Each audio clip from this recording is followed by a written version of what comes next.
Haleluya, saudara. Shalom, shalom Elohim. Damai sejahtera bagi kita sekalian yang melampaui segala akal dan logika kita. Itulah yang Tuhan karuniakan, yang Tuhan berikan kepada kita. Saya menangis pada saat ini, Bapak Ibu, karena saya gembira karena Tuhan bangkit dari kematiannya. Tuhan telah menebus dosa-dosa kita. Tuhan telah mengampuni segala pelanggaran dan pemberontakan kita di muka bumi ini. Selama kita hidup, selama kita bernafas, tidak mungkin kita tidak pernah melakukan kesalahan ataupun dosa di hadapan Tuhan. Baik itu melalui pikiran kita, rancangan-rancangan hidup kita yang melenceng daripada kehendak Tuhan. Hati kita, pikiran kita, dan perbuatan kita. Marilah kita introspeksi diri di hadapan Tuhan. Bahwa kita ini sebenarnya tidak layak di hadapan Tuhan, saudara. Hanya oleh karena kasih karunia, kemurahan Tuhan, kita dilayakkan oleh Tuhan di dalam dimensi roh dan kebenarannya. Ingat Bapak Ibu, semua manusia telah jatuh di dalam dosa dengan segala kejatuhannya. Baik itu pikirannya, perbuatannya, perkataannya, dan perilaku-perilaku kehidupannya yang melenceng daripada hakikat Tuhan itu sendiri. Yang Tuhan mau kita menjadi anak-anaknya. Menjadi mempelai Tuhan yang kudus, yang suci, yang murni, yang tulus.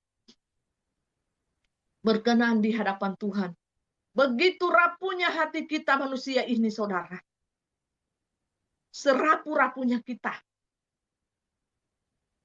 Kita tidak mengerti rencana Tuhan. Kita tidak mengerti kehendak Tuhan. Kita mengambil langkah kita sendiri. Kita melangkah dengan jalan pikiran kita sendiri. Jangan Bapak Ibu. Kita harus minta hikmat Tuhan untuk berjalan bersama-sama dengan kita di dunia ini, saudara. Karena di dalam diri kita ini ada dua kuasa yang bersemayam. Kuasa Tuhan dan kuasa setan, saudara. Jadi saudara harus bisa mengalahkan kuasa setan itu di dalam dirimu dan di dalam diriku. Supaya kita menjadi pemenang di dalam kehidupan di dunia ini, saudara. Tuhan yang Maha Kudus, Tuhan yang Maha Mulia, Tuhan pencipta langit dan bumi ini, saudara. Dia rela turun dari surganya yang kudus, mengosongkan dirinya dan turun ke dalam tengah-tengah kita manusia ini. Berinkarnasi menyamar menjadi manusia biasa. Dia yang Maha Agung, Dia yang Maha Mulia, rela untuk dicaci maki, difitnah, ditampar, dimahkotai duri, dan disuruh untuk menyeret salib itu, memikul salib itu yang begitu berat. Dan bagi dunia salib itu adalah lambang penghinaan yang sungguh luar biasa hina, Bapak Ibu. Tetapi bagi kita anak-anaknya, salib itu adalah karya penebusan yang sungguh besar, yang sungguh tak ternilai bagi kita, Bapak Ibu. Kalau Bapak Ibu renungkan Jumat Agung yang sudah lewat, Dia yang begitu agung dan maha kudus, di surganya Dia rela untuk turun ke bumi menebus dosa-dosa kita seluruh umat manusia. Untuk siapa itu Bapak Ibu? Coba Bapak Ibu renungkan satu-satu. Demi untuk pemberontakan kita. Demi untuk dosa-dosa kita seluruh umat manusia. Betapa kasihnya dan sayangnya Dia terhadap kita umat manusia. Yang seringkali memberontak di hadapan Tuhan. Tanpa kita sadari ataupun tidak kita sadari. Dengan pemberontakan kita itu Bapak Ibu. Sungguh menyakiti hatinya. Tetapi Dia yang maha mencintai kita. Dia rela melakukan segala-galanya untuk kita. Hanya mereka yang memiliki kerendahan hatilah yang bisa mengerti akan perkataan-perkataanku ini. Tetapi bagi mereka yang memiliki keangkuhan hati, mereka pun tak mengerti akan perkataan-perkataan dan maksud-maksud perkataan daripadaku ini, saudara. Karena Rohku senantiasa bekerja amat di akhir zaman ini. Dan di waktu dimensi roh bentang lebar. Dan sungguh terbentang luas waktu itu, saudara. Saudaraku, saudara harus mengerti akan rencana dan hakikat kehendak Allah Bapa Surgawiku yang bersemayam di tubuh-tubuh para mempelaiku. Jangan mengambil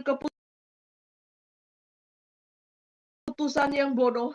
Jangan mengambil keputusan yang tidak sesuai dengan kehendak dan rencana Bapakku di surga. Ketahuilah bahwa setiap rencanaku bukanlah rencanamu, dan setiap rancanganku bukanlah rancanganmu manusia. Wahai manusia, dengarkanlah perkataanku ini. Dimensi roh dan kebenaran berbicara. Ketahuilah pada waktu ini adalah zaman dimensi 1000 tahun damai.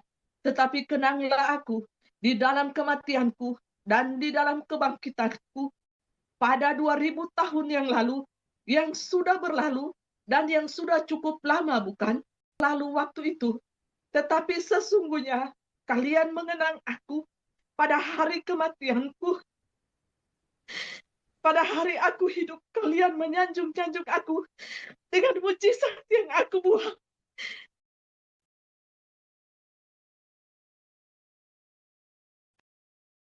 Tapi pada hari kematian, kalian meninggalkan aku satu persatu. Rasul-rasulku menyangkal aku dan tidak mengenal aku. Di manakah hatimu kalian manusia? Hanya Maria lah yang setia di bawah salib itu, yang menanti kematianku sampai ajalku menjemput. Ya Aba, ya Bapa, kepadamu nyawaku kuserahkan. Sehingga alam pun berbicara pada waktu itu. Terjadilah gempa bumi yang dahsyat. Dan tabir bait ilahi terbelah menjadi dua. Adanya pemisahan antara dunia ilahi dan dunia manusia. Tetapi pemisahan itu telah tersambung oleh darahku yang tercurah di atas kayu salib sebagai jembatan antara manusia dan Bapa.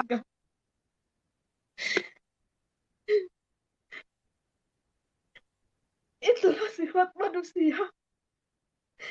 Itulah sifat manusia. Di saat yang lain, mereka sangat menyanjung-nyanjung aku.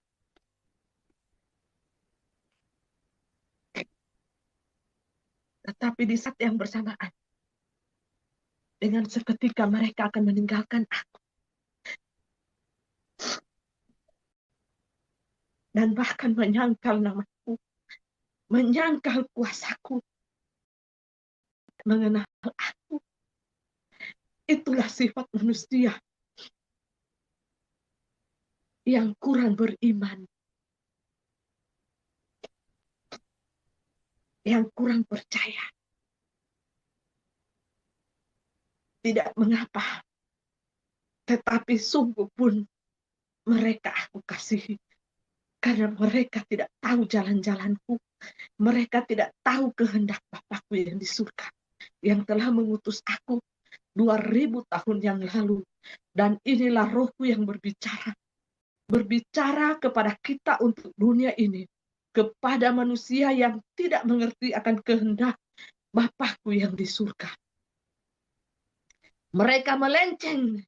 Mereka lari daripada kehendak Bapakku yang di surga.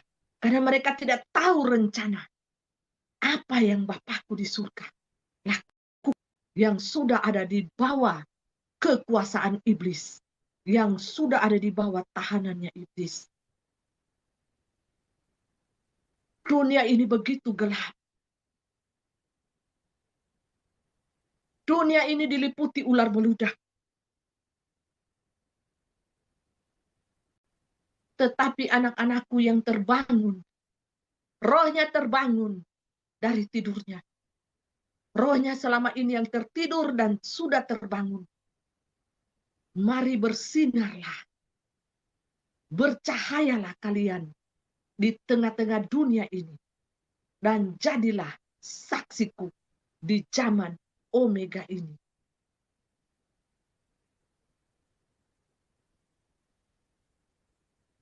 Sungguh pun aku pada saat ini sakit, saudara. Aku terbaring sakit. Karena begitu sakitnya hatiku. Sampai tubuhku lunglai dan terbaring. Melihat dosa-dosa manusia yang tidak mau bertobat. Melihat dunia semakin kacau. Melihat dunia semakin berantakan. Apakah murkaku ini tidak akan tercurah sesegera mungkin di tengah dunia ini yang begitu gelap dan tidak mengenal akan jalan-jalan ini. Bertobatlah saudaraku. Jangan sampai engkau tidak diberikan kesempatan untuk mengambil nafas lagi di muka bumi ini. Sebelum tobatmu, pertobatanmu, engkau lakukan di tengah-tengah muka bumi ini, saudara. Haleluya.